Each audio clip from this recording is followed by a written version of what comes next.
परमात्मने नमः। अथ चतुर्दशोऽध्यायः। श्रीभगवानुवाच परं भूयः प्रवक्ष्यामि ज्ञानाज्ञानं यज्ञात्वा पुनः सर्वे परां सिद्धिमितो गताः। इदं ज्ञानमुपाश्रित्य मम साधर्म्यमागताः। सर्गेऽपि नोपजायन्ते प्रलये न व्यथन्ति च। ममयो निर्महद्ब्रह्म तस्मिन् गर्भं ददाम्यहम्। सम्भवः सर्वभूतानां ततो भवति भारत। सर्वयोनिषु कौन्तेय मूर्तयः सम्भवन्त्याः। तासां ब्रह्म महद्योनिरहं बीजप्रदः पिता। सत्त्वं रजस्तमेति गुणाः प्रकृतिसम्भवाः। निबध्नन्ति महाबाहो देहे देहिनमव्ययम्। तत्र सत्त्वं निर्मलत्वात् प्रकाशकमनामयम्। सुखसङ्गेन बध्नाति ज्ञानसङ्गेन चानघ। रजोरागात्मकं विद्धि तृष्णात् सङ्गसमुद्भवम्। तन्निबध्नाति कौन्तेय कर्मसङ्गेन देहिनम्। तमस्त्वज्ञानजं विद्धि मोहनं सर्वदेहिनां।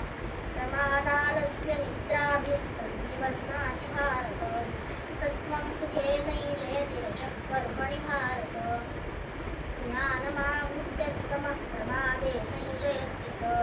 रजस्तमश्चाभिभूय सत्त्वं भवति भारत। रजःसत्त्वं तमश्चैव तमःसत्त्वं रजस्तथा। सर्वद्वारेषु देहेऽस्मिन् प्रकाश उपजायते। ज्ञानं यदा तदा विद्यात् विरुद्धं सत्त्वमित्युत। लोभः प्रवृत्तिरारम्भः कर्मणामशमस्पृहा। रजस्येतानि जायन्ते विबुध्ये भरतर्षभ। अप्रकाशो प्रवृत्तिश्च प्रमादो मोह एव च। तमस्येतानि जायन्ते विबुध्ये गुरुनन्दन। यदा सत्त्वे प्रवृद्धे तु प्रलये याति देहभृत्। तदोत्तमविदान् लोकान् अमलान् प्रतिपद्यते। रजसि प्रलयं गत्वा कर्मसङ्गिषु जायते। तथा प्रलीनस्तमसि भयोनिषु जायते।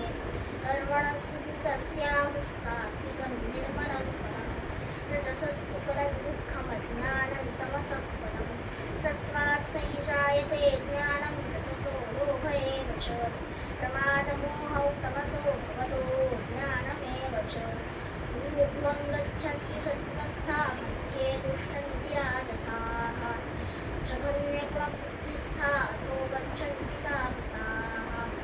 नान्यं गुणेभ्यः कर्तारं यदा द्रष्टानुपश्यति। गुणेभ्यश्च परं वेत्ति मद्भावं सोऽधिगच्छति। गुणानेतानतीत्यत्रीन् देहि देहसमुद्भवान्। जन्ममृत्युजरा दुःखैर्मुक्तो मृतमश्नुते। अर्जुन उवाच कैर्लिङ्गैः स्त्रीगुणानेतानतीतो भवति प्रभो। किमाचारः कथं चैतां स्त्रीगुणानतिवर्तते। श्रीभगवानुवाच प्रकाशै च प्रवृत्ति च मोहमेव च पाण्डव। न द्वेष्टि सम्प्रवृत्तानि न विमुक्तानि काङ्क्षति। उदासीनवदासीनो गुणैर्यो न विचार्यते। गुणा वर्तन्त इत्येव यो अवतिष्ठति नेङ्गते। समदुःखसुखस्वस्थः समरोषाश्मकाञ्चनः। तुल्यप्रिया प्रियो धीरस्तुल्यनिन्दात्मसंस्तुतिः। मानापमानयोस्तुल्यस्तुल्यो मित्रारिपक्षयोः। सर्वारम्भपरित्यागी गुणातीतः स उच्यते। माञ्चयो व्यभिचारेण भक्तियोगेन सेवते। सगुणान् समतीत्यैतान् ब्रह्मज्ञाय कल्पते। ब्रह्मणो हि प्रतिष्ठाहमृतस्याव्ययस्य च। शाश्वतस्य च धर्मस्य सुखस्यैकान्तिकस्य च।